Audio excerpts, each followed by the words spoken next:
Ian spoke to me a little bit, wanted me to kind of take you guys through a journey of a player of mine. So this player is from Japan. He came and spent 3 months with us before going off to school. He's now at St. Leo University. And when he first arrived, we started with some goal setting, and we also did kind of an assessment of his game. And in the goal setting, we found that he wants to try to win another national championship with his team, and he also wants to pursue playing professionally after college. So keep that in mind, because you'll understand where I'm going with that. We also, while he was going through the assessment, we found 2 areas of his game that needed a little bit of more development, primarily short game conversions and approach shot proximities. And then we trained in a way, going back to what Matthew's already spoken about, variability, spacing, and challenge. We trained in a manner similar to the video Ian showed.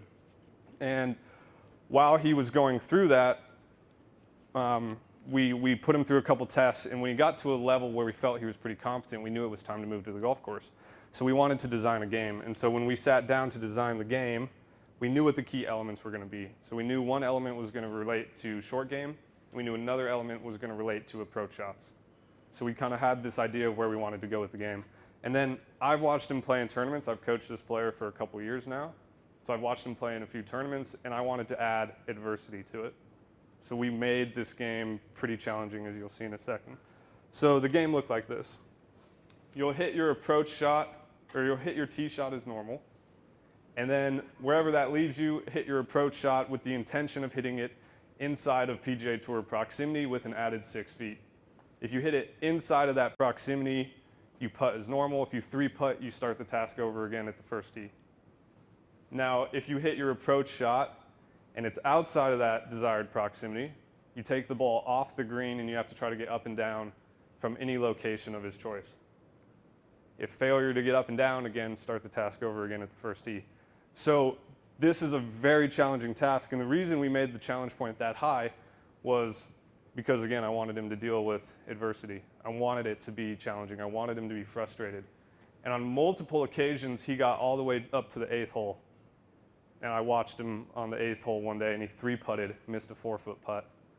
And I asked him afterwards, I said, you know, how did you feel in that moment? He said, oh, he's like, I didn't want to miss. He's like, I get so frustrated every time I have to drive back to the first tee. And so ultimately what we were asking him to do, complete 9 holes of golf in 3 hours without making a bogey. And like I said, he got through 6, 7, 8 holes, never actually completed it, but he got through quite a bit. And so he played that game for a couple weeks, and then he went and played in a tournament. Unfortunately, he didn't have his best round, but in watching him in the event, his psychological habits really grew and developed. He said it was the best he felt as far as mentally. He felt pretty strong about how he performed.